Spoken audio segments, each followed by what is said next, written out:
First point है आपका the carbocation is an intermediate in SN1 reaction दस called rate determination step. देखिए जो कार्बोकैटायन होता है वो कहाँ बनता है SN1 रिएक्शन में, और SN1 रिएक्शन में अगर कार्बोकैटायन बन रहा है तो वो कार्बोकैटायन बनने का जो टाइमिंग है उसको कहा जाता है रेट डिटर्मिनेशन स्टेप।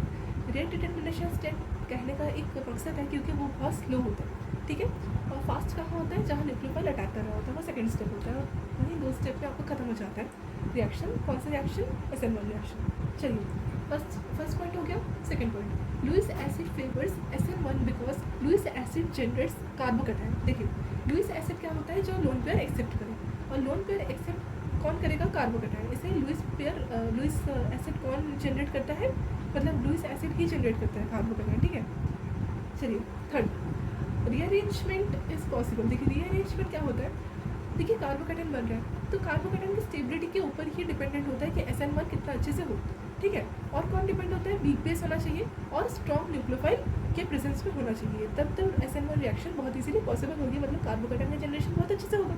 अब देखिए रीअरेंजमेंट रिएक्शन मतलब रीअरेंजमेंट होगा किसमें? SN1 में। देखिए फॉर एग्जाम्पल आपके पास कोई कार्बोकैटायन बना जिसमें 3 डिग्री एवरी टाइम टर्शियरी आपको मिलेगा कार्बन, ऐसा तो नहीं है ना। कार्बोकैटायन हो सकता है सेकेंडरी कार्बोकैटायन मिले, प्राइमरी मिले, तो हम क्या करेंगे उसको ज़्यादा से ज़्यादा टर्शियरी तक पहुंचाने की कोशिश करेंगे। प्राइमरी को अगर प्राइमरी है तो सेकेंडरी टू टर्शियरी बनाने की कोशिश करेंगे, टर्शियरी है तो टर्शियरी में रहने देंगे। अभी टर्शियरी वाला हमने एग्जांपल सॉल्व किया था, सेकेंडरी है तो टर्शियरी बनाएंगे। तो ऐसे हम एल्काइल हाइड्राइड शिफ्ट के थ्रू रीअरेंजमेंट कर सकते हैं। रीअरेंजमेंट में एक मतलब एक्सेप्शन रहता है कि 1 डिग्री कभी भी मतलब कार्बोकैटायन रूम टेम्परेचर में स्टेबल नहीं होती, ठीक है। तो आपको मैंने अभी 1 डिग्री और 0 डिग्री का ऐसा ऑर्डर लिखवाया था, वो आपको मैंने सजाने के लिए लिखवाया था, अरेंजमेंट के लिए, पर एक्चुअल में 1 डिग्री और 0 डिग्री मतलब कार्बोकैटायन, आप बोलो कार्बोकैटायन, तो वो रूम टेम्परेचर में एग्जिस्ट नहीं करती, ठीक है। मैं डबल बॉन्ड्स की बात नहीं कर रही हूँ, मैं सिर्फ आपको बता रही हूँ कि 1 डिग्री अगर आपको कहीं प्राइमरी और कार्बोकैटायन दिख जाए वो एक्चुअल में स्टेबल नहीं होता रूम टेम्परेचर में, ठीक है। इसीलिए इसमें SN1 रिएक्शन नहीं होगी, ठीक है। चलिए last point, substrate has electrophilic centre. देखिए सबस्ट्रेट के अंदर इलेक्ट्रोफिलिक सेंटर होगा और SN1 रिएक्शन हो जाएगा, ठीक है। सबस्ट्रेट के अंदर हमको इलेक्ट्रोफिलिक सेंटर ढूंढना पड़ता है जहाँ से आपको कार्बोकैटायन बाहर हो जाता है, और कार्बोकैटायन का को ही हम इलेक्ट्रोफिलिक सेंटर बोलते हैं, ठीक है। यहाँ तक क्लियर हो गया। और जो आपका इलेक्ट्रोफिलिक सेंटर से निकल जाता है, मतलब जो आपका सबस्ट्रेट से बाहर निकल जाता है, उसको क्या बोलते हैं? Leaving group. आज की टॉपिक में हमने ये पढ़ा, रिविजन कर लिया हमने कि SN1 रिएक्शन में कार्बोकैटायन का फॉर्मेशन होता है। SN1 रिएक्शन 2 स्टेप्स में कंप्लीट हो जाती है। SN1 रिएक्शन की मॉलिक्यूलैरिटी 1 रहती है। SN1 रिएक्शन में हमारे पास रीअरेंजमेंट होने की संभावना बहुत ज़्यादा रहती है। SN1 रिएक्शन में वीक बेस का सहायता लेना पड़ता है, वहीं पर SN1 रिएक्शन का स्ट्रॉन्ग न्यूक्लियोफाइल के प्रेजेंस में होना ज़रूरी है। SN1 रिएक्शन हाइड्रोलिटिक क्लीवेज के थ्रू हो जाता है, और SN1 रिएक्शन में आपका लुईस एसिड के तौर पर हम बोल सकते हैं कि वो जनरेट करता है कार्बोकैटायन, ठीक है। और फर्स्ट स्टेप आपका स्लो रहता है, वही सेकंड स्टेप आपका फास्ट रहता है। क्यों? क्योंकि न्यूक्लियोफाइल अटैक कर रहा होता है। SN1 रिएक्शन दो साइड्स में ही फेवरेबली क्या करेगा? न्यूक्लियोफाइल को अटैक करवाएगा। वहाँ से हमने देखा कि इन्वर्जन अटैक होता है जहाँ से आपको पीछे से अटैक देखने को मिल सकता है न्यूक्लियोफाइल, और रिटेंशन अटैक वो होता है जहाँ से आपको फ्रंट साइड अटैक देखने को मिल सकता है न्यूक्लियोफाइल का। फ्रंट साइड अटैक अगर आपको जगह मिल रहा है तो आपको कर लेना चाहिए, उसके बाद आपको रिटेंशन से इन्वर्जन तक आप जा सकते हो। इन्वर्जन बताया जाता है ज़्यादा डोमिनेटिंग होता है रिटेंशन के ऊपर, क्योंकि आपका जो रेसिनिक मिक्सचर है वो रेसिनिक मिक्सचर में एक प्रोसेस होने के कारण, मतलब प्री रेसिमाइजेशन होने के कारण वो कभी कभार मतलब इन्वर्जन रिएक्शन के थ्रू आउट भी आप देख सकते हो, ठीक है। So 2 sides are possible, but once you have to done for 1 side attack for nucleophile, okay. So I hope यहाँ तक आपको क्लियर हो गया SN1 रिएक्शन, और नेक्स्ट क्लास में हम पढ़ेंगे SN2 रिएक्शन। तब तक के लिए थैंक यू।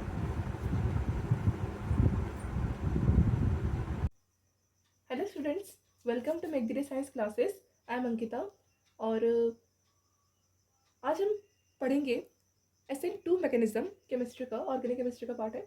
और मैं आपको पिछले वीडियो में SN1 क्लियर करवा चुकी हूँ। SN1 को कैसे हम सॉल्व करते हैं, कैसे उसको पहचानते हैं, ये हम पहले पढ़ चुके हैं। आज हम पढ़ेंगे SN2 मैकेनिज्म और रिएक्शन क्या होता है, ठीक है। सो SN1 SN2 दो टाइप्स, हमने किसके टाइप्स पढ़े थे? Substitution, nucleophilic, right. सो जो न्यूक्लियोफाइल है उसका सब्सटीट्यूशन जब होता है तो उसके दो टाइप्स होते हैं। एक फर्स्ट रिएक्शन जिसको हम बोलते हैं यूनिमोलिकुलर, और एक और रिएक्शन एसएन का ही होता है विच इज़ बाईमोलिकुलर, ठीक है। सो एक बार में आपको एक ही प्रोडक्ट मिलेगा, पर जो SN1 था ना, वो SN1 एक एक बार एक एक साइड से रिएक्ट, मतलब अटैक, न्यूक्लियोफाइल अटैक करके आपको दो प्रोडक्ट का एक रेसिमिक मिक्सचर दे रहे थे। अब हम SN2 पढ़ेंगे जिसमें हम सीखेंगे कि कैसे SN2 को पहचानते हैं, SN2 के क्या क्या कंडीशंस हो जिससे हमको समझ में आ जाए कि ये SN2 reaction is very much favourable. और SN2 के बाद हम उसका मैकेनिज्म भी पढ़ेंगे, किस तरह से SN2 को सॉल्व किया जाता है, ठीक है। सो आपको केमिस्ट्री का हम कौन सा पार्ट पढ़ रहे हैं? ऑर्गेनिक पार्ट, ऑर्गेनिक, ठीक है। और आज हम पढ़ेंगे SN2 मैकेनिज्म, और मैं लिख देती हूँ SN2 रिएक्शन, ठीक है। पहले रिएक्शन को समझेंगे फिर मैकेनिज्म पढ़ेंगे, ठीक है। सो एग्ज़ाम में, बोर्ड एग्ज़ाम में जो बच्चे बोर्ड एग्ज़ाम पढ़ चुके हैं, मतलब बोर्ड एग्ज़ाम दे चुके हैं, उनको पता होगा कि SN2 रिएक्शन और SN1 रिएक्शन, दो रिएक्शन का डिफरेंस आता ही है, ठीक है। हर पेपर में पूछा जाता है SN1 SN2 रिएक्शन का डिफरेंस बता दीजिए। सो डिफरेंस बहुत बच्चे क्या करते हैं, SN1 को पहले पढ़ लेते हैं और समझते हैं SN2 में डिफरेंस लिखना है तो शायद SN1 का उल्टा जो भी प्रोसेस होगा वो शायद SN2 होता है। नहीं, ये गलत है। मतलब अगर हम SN1 पढ़ रहे हैं तो हमको कॉरेस्पॉन्डिंग SN2 को भी अच्छे से समझ के पढ़ना पड़ेगा, तभी आपको SN1 SN2 का जो डिफरेंस है वो बनेगा। नहीं तो ऐसा नहीं है कि आपने SN2 पढ़ लिया, SN1 का आप ऑपोजिट सब डेफिनेशंस लिख दो, SN1 पढ़ लिया तो SN2 के लिए ऑपोजिट सब डेफिनेशंस लिख दो, ये गलत है, ठीक है। मैं आपको एग्जांपल से समझाती हूँ। जैसे SN1 में हमने क्या पढ़ा था कि SN1 में कार्बोकैटायन का जनरेशन होता है। किसका जनरेशन होता है? कार्बोकैटायन का। और वहाँ से 3 डिग्री अल्काइल हैलाइड बहुत ज़्यादा क्या था, फेवरेबल था कार्बोकैटायन बनने के लिए। और कार्बोकैटायन का जनरेशन मैक्सिमम हम SN1 के रिएक्शन थ्रू देख लेते हैं, सब फेवरेबल है, ठीक है, 3 डिग्री। अब वहाँ से हमने ये सीखा था कि कार्बोकैटायन जो बनते हैं, जो जितने भी कार्बोकैटायन बनते हैं, वो कार्बोकैटायन SN1 में बनते हैं तो SN2 में क्या कार्बोकैटायन ना बन के कार्बो एनायन बन जाते हैं? ऐसे क्वेश्चंस स्टूडेंट्स के दिमाग में आते हैं, पर ये गलत है, ठीक है। SN1 में अगर कार्बोकैटायन बन रहा है तो SN2 में मान लो कि आपको लिखना डिफरेंस, तो बहुत बच्चे क्या करते हैं कि फॉर्मेशन ऑफ कार्बो एनायन ऐसे लिख देते हैं, पर ऐसा नहीं होता, ठीक है। मतलब अगर आप SN1 का कार्बोकैटायन पढ़ रहे हो, इसका मतलब ये नहीं कि SN2 में आप कार्बो एनायन पढ़ लोगे, नहीं। कार्बो एनायन का जनरेशन किसी अदर रिएक्शन में आपको देखने को मिल सकता है, पर्टिकुलर ये होगा, पर SN2 में कार्बो एनायन बन जाएगा, कार्बोकैटायन का उल्टा, ऐसा नहीं होता, ठीक है। कार्बोकैटायन का जो फॉर्मेशन होता है वो SN1 के रिएक्शन होता है, ये सही है। पर कार्बोकैटायन से कार्बो एनायन अगर SN2 में बन जाए तो ये गलत है, ठीक है। मतलब SN2 में आपको कार्बोकैटायन, कार्बो एनायन किसी में भी ध्यान नहीं देना। SN2 is just independent over carbocation carbo anion parts, okay. So यहाँ पर मुझे लिखना चाहिए कि फर्स्ट स्टेप होता है there is no formation of carbocation. यहाँ से हमको बहुत कुछ क्लैरिटी हो जाती है। मतलब SN1 में क्या हो रहा था कि कार्बोकैटायन बन रहा था, राइट। सो कार्बोकैटायन से हम अपना मैकेनिज्म ओवररूल कर रहे थे, पर इस बार क्या हुआ कि SN2 में हमारा जो फर्स्ट स्टेप था, मतलब हमने जब प्रोसेस स्टार्ट किया तो हमको कोई कार्बोकैटायन मिला ही नहीं, ठीक है। कार्बोकैटायन क्यों नहीं मिला वो भी रीज़न मैं आपको बताती हूँ, ठीक है। पर आप इतना समझो अभी कि हमारे पास SN1 में कार्बोकैटायन बनेगा ही, पर SN2 में कोई भी कार्बोकैटायन नहीं बनेगा। ठीक है, सो ये आपका क्या है, फर्स्ट स्टेप। मतलब फर्स्ट स्टेप का मतलब ये नहीं है कि अदर स्टेप्स भी हो जाएंगे SN2 में, ऐसी बात नहीं है। आप अच्छे से समझो मैं क्या बोल रही हूँ। मतलब हम जब स्टार्ट किए ना प्रोसेस, जब रिएक्शन करना स्टार्ट किए, तो हमारे पास जैसे SN1 में कार्बोकैटायन आ रहा था, और कार्बोकैटायन की मदद से ही हम अपने मैकेनिज्म को समझ रहे थे कि ऐसा हो सकता है इन फ्यूचर। पर SN2 में कार्बोकैटायन नहीं बना, तो इससे इससे हमको एक क्लैरिटी आई, एक मतलब एक आशा मिली कि हमको इन फ्यूचर किस साइड से रिएक्शन ज़्यादा फेवरेबल दिखेगा। अब समझ रहे हो मैं क्या बोल रही हूँ? देख, यहाँ तक क्लियर हो गया कि there is no formation of carbocation in SN2। Clear हो गया? आगे बढ़ू? ठीक है। सेकंड है, अगर कार्बोकैटायन का फॉर्मेशन नहीं हो रहा तो इसका एक रीजन होगा। ठीक है, ये रीजन मैं आपको लिखवाती हूँ।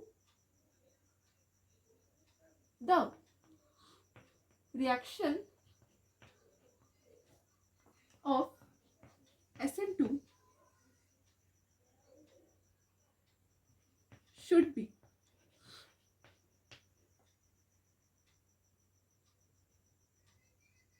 in the presence of strong base। इसका मतलब क्या है? The reaction of SN2 should be in the presence of strong base। Okay, मतलब कार्बोकैटायन क्यों नहीं बना, इसका आंसर यही है। ठीक है, देखिए, अगर हमारे पास स्ट्रॉन्ग बेस होगा, ठीक है, तो स्ट्रॉन्ग बेस में क्या होता है, आपका SN1 रिएक्शन हो ही नहीं पाता। ठीक है, twist, SN1 reaction strong base में ना होकर डायरेक्ट SN2 की तरफ मुड़ जाता है। ठीक है, कोई भी रिएक्शन हो, बेसिकली हम जब सब्सटीट्यूशन, न्यूक्लियोफिलिक सब्सटीट्यूशन रिएक्शन पढ़ेंगे ना, तो वो आपका एल्काइल हैलाइड में ही पॉसिबल होता है। ठीक है, कहीं भी एल्काइल हैलाइड दिख जाए तो आपको दिमाग में याद रखना है कि हाँ, एल्काइल हैलाइड मतलब न्यूक्लियोफिलिक सब्सटीट्यूशन रिएक्शन की कहीं ना कहीं बात होगी। अब न्यूक्लियोफिलिक सब्सटीट्यूशन रिएक्शन कौन सा होगा, उसका रेट कौन सा होगा, ये हमको समझना पड़ता है कि उसका जो सॉल्वेंट है वो कौन सा बेस दिया गया है। ठीक है, देखिए, the reaction of SN2 should be in the presence of strong base. मतलब अगर हम वीक बेस ले लेते ना, एल्काइल हैलाइड तो आपका SN1 में भी एल्काइल हैलाइड ही था, पर एल्काइल हैलाइड अगर वीक बेस के प्रेजेंस में रिएक्शन करवाया जाए तो क्या होता है, उसमें SN1 रिएक्शन हो जाती है। SN2 रिएक्शन करवाने के लिए हमको क्या करना पड़ता है, स्ट्रॉन्ग बेस लेना पड़ता है। तो जब आपका कोई भी एल्काइल हैलाइड हो, इन the presence of strong base रहता है ना, तो वो SN1 नहीं होके SN2 की तरफ फेवरेबल हो जाता है। अब समझ रहे हो? अब देखिए, SN2 होता क्या है, यहाँ तक क्लियर हो गया? क्या क्या कंडीशंस होगी SN2 में, यहाँ तक क्लियर हो गया? अब देखिए, third point, the rate of reaction depends on the concen, ये भी बहुत इंपॉर्टेंट पॉइंट है, कंसंट्रेशन ऑफ एल्काइल हैलाइड। मतलब एल्काइल हैलाइड का जो हमने ये देखा था ना, क्या देखा था, उसका बॉन्डिंग देखा ना, alkyl halide as well as हमारे पास जो इन फ्यूचर न्यूक्लियोफाइल जुड़ेगा, जिसको NU नेगेटिव से रिप्रेजेंट करते हैं। ठीक है, ये दोनों चीज़ों में आपका क्या डिपेंड होगा, कंसंट्रेशन, मतलब रेट ऑफ रिएक्शन। ठीक है, देखिए, मतलब R is equals to rate of reaction is equals to K। आपका जो न्यूक्लियोफाइल होगा, it may be OH negative, ठीक है, और अदर कोई भी स्ट्रॉन्ग न्यूक्लियोफाइल हो सकता है, वो होगा, और साथ साथ जो आपका एल्काइल हैलाइड का कंसंट्रेशन होगा। ठीक है, मतलब rate is directly proportional to the RX और OH नेगेटिव। आप ऐसे समझ लो, और ये OH नेगेटिव को हम न्यूक्लियोफाइल से भी बोल सकते हैं। जरूरी नहीं है कि न्यूक्लियोफाइल है मतलब OH नेगेटिव हो, आपको इन फ्यूचर ऐसे देखने को मिलेगा। ठीक है, और यही आपका रेट है। यहाँ से हमको दिख रहा है कि जो अल्काइल हैलाइड है और न्यूक्लियोफाइल है दोनों के ऊपर निर्भर है जो रेट ऑफ रिएक्शन, ठीक है, मतलब दोनों के ऊपर निर्भर है, मतलब ये एक बाई मॉलिक्यूलर रिएक्शन हो रही है, ठीक है, मतलब दो मॉलिक्यूल दिख रहा है ना, तो बाई मॉलिक्यूलर रिएक्शन है, मतलब जो स्पीड होगा ना रिएक्शन का, SN2 जो मैकेनिज्म होता है वो बाई मॉलिक्यूलर होता है, दो मॉलिक्यूल्स के ऊपर दो हमारा जो रिएक्टेंट है उसका जो हमारे पास मतलब रेट रहेगा और प्रोडक्ट का रेट रहेगा उसके ऊपर डिपेंडेंट रहेगा कौन, आपका SN2 मैकेनिज्म। यहाँ तक क्लियर हो गया, ये समझाना था मुझे। अब अगर दो के ऊपर डिपेंडेंट है इसका मतलब क्या है, that's why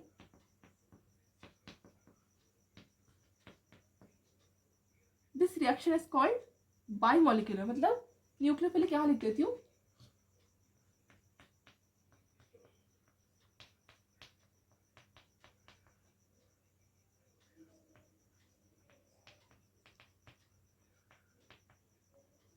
by molecular reaction.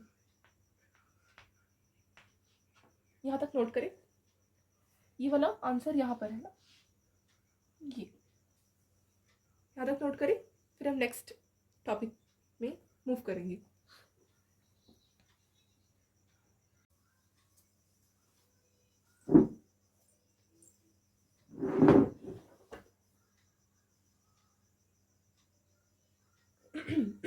चलिए नेक्स्ट पॉइंट लिखिए SN2 का। The SN2 mechanism, the SN2 reaction, chalk टूट जाता है, SN2 reaction is favorable in 1 degree alkyl halide means favorable in is much more favorable in 1 degree alkyl halide than 2 degree than 3 degree, ठीक है। सो इसका जो order होगा वो होगा 1 डिग्री, 2 डिग्री, 3 डिग्री, ये होता है ऑर्डर। ये किसका ऑर्डर है, SN2 रिएक्शन का, मतलब हम जब देखेंगे ना अल्काइल हैलाइड में ही होता है ये, तो अल्काइल हैलाइड में जब होगा तो 1 डिग्री ज़्यादा फेवरेबल होगा, इसका भी रीज़न हम देखेंगे, ठीक है। फोर्थ पॉइंट लिख लीजिए, the SN2 reaction is favorable in polar aprotic solvent, ये आप डिफरेंस में लिख सकते हो, जैसे SN1 में हम पोलर प्रोटिक लेते हैं ना, इसमें पोलर अप्रोटिक ज़्यादा फेवरेबल रहता है, ऐसी बात नहीं है कि इसे पोलर प्रोटिक नहीं ले सकते, पोलर अप्रोटिक में ज़्यादा फेवरेबल रहता है ऐसा बताया जा रहा है। पोलर अप्रोटिक सॉल्वेंट्स जैसे कीटो जो हम पढ़ते हैं ना ऐसे वाले ग्रुप्स C डबल बॉन्ड, और ये आप अगर यहाँ पे मैं H3 ऐसे लगा दूँ तो ये एसीटोन बन जाएगा, ऐसे वाले ग्रुप्स को हम पोलर अप्रोटिक बोलते हैं, ठीक है। अच्छा, इनका reaction, this reactions are done in the presence of, लिखते जाइए कंडीशंस है ना, इन the presence of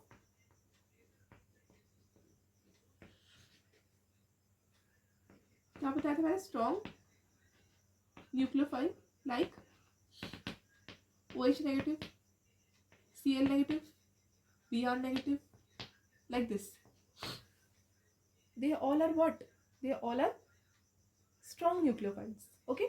With negative charge, the nucleophile is more stable than neutral nucleophile. Okay? यहाँ तक क्लियर हो गया आपको। अब समझते हैं हम इसका मैकेनिज्म, और मैकेनिज्म के थ्रू ही हम समझेंगे कि किस तरह 1 डिग्री ज़्यादा फेवरेबल रहता है SN2 में, और साथ साथ जो रिएक्शन होती है, मैकेनिज्म होती है, वो OH नेगेटिव ही क्यों लिया जाता है, वाटर नहीं ले सकते इस केस में, ठीक है। चलिए देखिए, कुछ छोटा क्या कुछ पॉइंट, एक पॉइंट मैं आपको रिएक्शन के मैकेनिज्म के थ्रू बताऊंगी, ठीक है, जिसको इन्वर्जन ऑफ कन्फिग्रेशन नहीं पढ़ रहे आप, इन्वर्जन ऑफ कन्फिग्रेशन बोलते हैं, ठीक है, वो आप समझ जाओगे। देखिए मैकेनिज्म पढ़ते हैं, मैकेनिज्म पढ़ते पढ़ते आप पूरा समझ जाओगे कैसे होता है SN2 मैकेनिज्म ऑफ SN2, ठीक है। SN2 का फुल फॉर्म क्या होता है? Nucleophilic substitution by molecular reaction. 2 stands for by molecular, मैंने आपको पिछले वीडियो में बताया था ना, 2 स्टैंड्स फॉर बाई मॉलिक्यूलर, ठीक है। मतलब जो आपका रेट रहता है ना, वो रेट आपका जो एल्काइल हैलाइड रहता है उसके बॉन्डिंग, साथ साथ जो न्यूक्लियोफाइल जुड़ेगा इन फ्यूचर वो भी हम देखेंगे, उनके रेट के ऊपर डिपेंड रहता है। That's why this reaction is particularly known as bimolecular reaction, right. So nucleophile substitute तो होगा पर bimolecular rate of reaction के ऊपर, समझ रहे हो?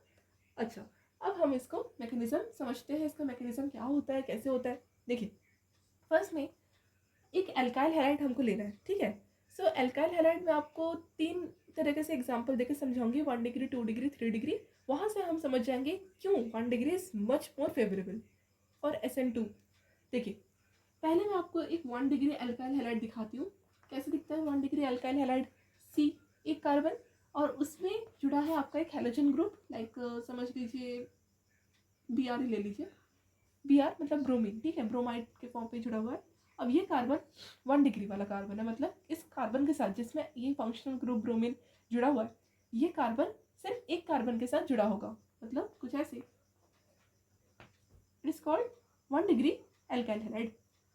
अगर इसका मैं 2 डिग्री बनाने की कोशिश करूँ तो C अगेन Br के साथ जुड़ेगा और आपका इन फ्यूचर CH3, ये CH3, ठीक है। It is called 2 degree, okay, 2 degree alkyl halide. और ये जो C है ना, ये अपना बैलेंस कंप्लीट करने के लिए एक हाइड्रोजन के साथ जुड़ा है। अगेन ये भी जो C है ये एक हाइड्रोजन के साथ जुड़ा है ना। तो आप देख सकते हो H और ये वाला हाइड्रोजन आपका 2 में एटॉमिसिटी गेन करेगा, ठीक है। अब देखिए जो 3 डिग्री कार्बन जो हमारा एल्काइल हैलाइड होता है वो हमारे पास कैसे होता है, जो C होता है वो सेंट्रल कार्बन एक ब्रोमीन के साथ जुड़ा तो रहता ही है, साथ साथ हमारे पास ये जो पर्टिकुलर सेंट्रल कार्बन है जिसका हम डिग्री निकाल रहे हैं ये पर्टिकुलर 3 है, तो 3 कार्बन चेन के साथ जुड़ा है, मतलब 3 मिथाइल ग्रुप ओनली, 3H और एक कार्बन, इसीलिए 1 डिग्री, 2 डिग्री, 3 डिग्री बोला जाता है। अब यहाँ तक तो क्लियर था हमें, पिछले वीडियो में SN1 रिएक्शन में यहाँ तक हमको समझ में आ गया था। अब देखिए अब हमको क्या समझना है कि why 1 degree is more favourable, ठीक है। सो पहले एक काम करते हैं, मैकेनिज्म समझ लेते हैं। मैकेनिज्म करने से पहले मैं आपको 1 डिग्री को लेके बताती हूँ, ठीक है। 1 डिग्री मतलब मुझे ऐसा दिखना चाहिए CH2 CH3, ठीक है, और Br in the presence of we have to take a strong base, right? So strong base में मैंने आपको भी बताया था कि OH negative is a type of strong base, ठीक है, हाइड्रोक्साइड आयन, ठीक है। जो हाइड्रोक्साइड आयन रहता है ना वो बहुत अच्छा स्ट्रॉन्ग बेस रहता है। सो इसके प्रेजेंस में जब भी आपको एल्काइल हैलाइड का रिएक्शन देखने को मिलेगा सो आप जान ही जाओ कि उसमें SN2 रिएक्शन ही होगा। अब इसको रिएक्शन को हम समझ लेते हैं कि कैसे रिएक्शन होगा, यहाँ तक आपको मतलब समझ में आ जाएगा कि क्या क्या करना है, ठीक है, क्या क्या करना पड़ेगा। देखिए जैसे 1 डिग्री में कार्बोकैटायन बन रहा था, इस बार कार्बोकैटायन नहीं बनेगा। तो अगर कार्बोकैटायन नहीं बनेगा तो आपके दिमाग में डाउट आ रहा होगा कि अगर कार्बोकैटायन नहीं बनेगा मैडम तो किस तरह से ये हाइड्रोक्साइड आयन जुड़ेगा as a nucleophile, as a good nucleophile to when we removed the bromide in the form of a stable nucleophile, then how can we able to adjust the hydroxide ion with this alkyl group? आपको ये पक्का doubt आ रहा होगा, without carbocation ये possible भी है क्या? जी ये पॉसिबल तभी होगा जब हमारे पास SN2 रिएक्शन होगा, ठीक है। अब SN2 रिएक्शन में कार्बोकैटायन क्यों नहीं बनता ये समझ लेते हैं। देखिए कार्बोकैटायन नहीं बनने का रीज़न तो एक ही है कि हमारे पास जो सॉल्वेंट है, ये जो पर्टिकुलर सॉल्वेंट है ना, ये सॉल्वेंट क्या है, एक स्ट्रॉन्ग बेस है, ठीक है, स्ट्रॉन्ग बेस है, मतलब ये एक स्ट्रॉन्ग न्यूक्लियोफाइल है in the compare of bromide ion, okay. So इसीलिए ये क्या करेगा, मतलब न्यूक्लियोफाइल इसीलिए बोल रही हूँ क्योंकि ये फर्दर कार्बन के साथ जुड़ेगा, कार्बन के साथ बॉन्डिंग करेगा। तो कार्बन के साथ बॉन्डिंग करेगा, मतलब ये एक न्यूक्लियोफाइल हुआ, ठीक है।